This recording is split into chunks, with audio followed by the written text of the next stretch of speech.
Salut l'équipe, voici ma critique des 2 premiers épisodes de Obi-Wan Kenobi sur la plateforme Disney+.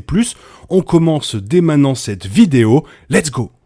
Petit message avant de commencer réellement cette vidéo, on est plus de 650 sur la chaîne, merci énormément à tous ceux qui se sont abonnés. Quant à ceux qui hésitent encore, n'hésitez plus, abonnez-vous, c'est gratuit, merci d'avance, merci. Ewan McGregor est de retour dans Obi-Wan Kenobi, une nouvelle arrivée plutôt sympa, mais peut-être trop familière pour certains dans la franchise Star Wars, qui s'appuie une nouvelle fois sur la nostalgie pour parcourir son histoire.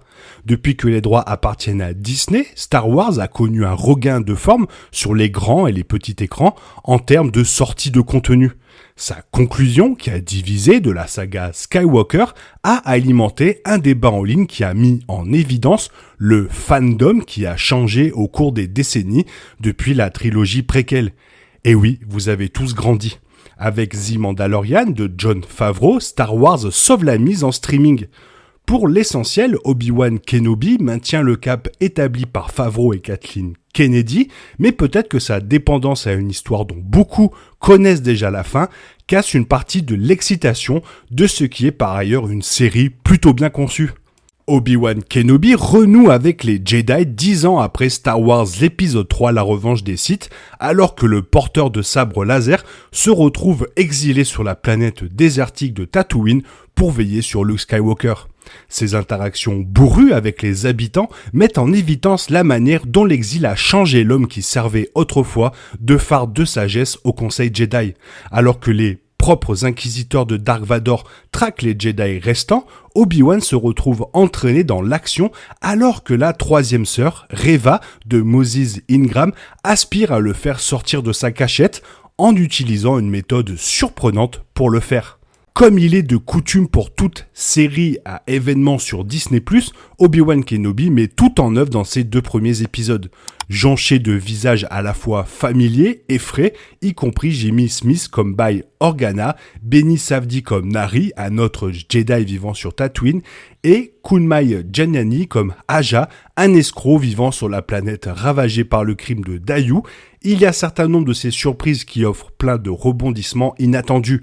Le plus surprenant de tout est l'introduction d'une jeune Leia Organa, dont l'enlèvement sert à faire sortir Obi-Wan de sa cachette et le met sur la voie d'affronter Dark Vador de Hayden Christensen. C'est un moyen astucieux de faire sortir Obi-Wan de l'exil, mais malgré toutes ces surprises, Obi-Wan Kenobi est un spectacle qui met en lumière à la fois le bien et le mal de l'ère actuelle de Star Wars. C'est aussi un magnifique parallélisme entre elle et Obi-Wan comparé à Anakin, John et son maître. McGregor, lui, se réinstalle naturellement dans le rôle qui a fait de lui une star internationale, et même si Obi-Wan est réticent à revenir aux voies des Jedi, il est clair que l'acteur écossais s'éclate dans son retour sur Star Wars. Qu'il s'agisse du passage du temps lui-même ou du poids du discours entourant la franchise, McGregor joue cette version d'Obi-Wan avec le bagage supplémentaire de quelqu'un qui porte sa fatigue comme petit cœur avec sa cape et son chapeau.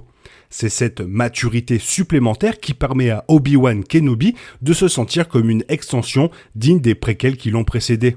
Mais basculer trop loin vers la nostalgie a des inconvénients. Alors que la réalisatrice Deborah Shaw est au top de sa forme, en particulier lors d'une séquence d'action dans l'épisode 2 d'Obi-Wan Kenobi, la question de l'objectif de cette émission persiste. Connaître la fin de quelque chose n'enlève pas nécessairement la joie de regarder ce qui s'est passé auparavant, malgré ce que la culture du spoiler a enseigné au public. Mais avec Obi-Wan Kenobi, il semble que la franchise Star Wars compte sur la nostalgie pour se nourrir plutôt que de le pousser dans les directions passionnantes qu'il pourrait sûrement prendre. Malgré tous les efforts de chacun et un retour triomphant de McGregor, les 2 premiers épisodes d'Obi-Wan Kenobi ressemblent à un rechappage de ce que le public a vu auparavant. Puis Tatooine, on commence un peu à en avoir marre, quoi. Bien sûr, Obi-Wan Kenobi fait ce qu'il a prévu de faire, prouvant que Disney a vraiment perfectionné la formule de la nostalgie, de service aux fans, surtout, et de fraîcheur qu'il utilise dans ses différentes franchises de plusieurs milliards de dollars. La menace des inquisiteurs est peut-être la partie la plus intéressante de la série grâce à la performance d'Ingrams en tant que Reva et au lien mystérieux de son personnage avec le Jedi. Un twist lors du 3e acte dans l'épisode 2 d'Obi-Wan Kenobi l'adresse certainement comme une redoutable méchante qu'Obi-Wan devra affronter, un combat qui pourrait rivaliser avec celui qu'il aura avec Dark Vador. Avec toutes ses forces à l'esprit, Obi-Wan Kenobi est sûr de ravir ses 4 derniers épisodes grâce à son savoir-faire impeccable et aux performances d'un groupe d'acteurs dévoués. Pourtant, en regardant la dernière œuvre de Star Wars, on ne peut s'empêcher d'être plus enthousiasmé par les projets que Lucasfilm a en préparation, ceux qui exploreront des coins inconnus de la galaxie, très lointaine.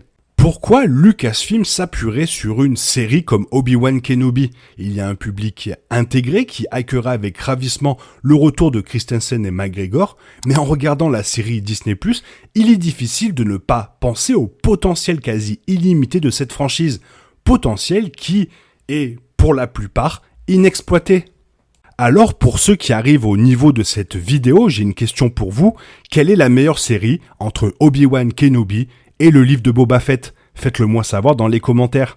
J'espère que la vidéo t'a plu. Si elle t'a plu, n'hésite pas à la liker, à t'abonner, la partager, la commenter, car ça m'aide à référencer la chaîne sur YouTube.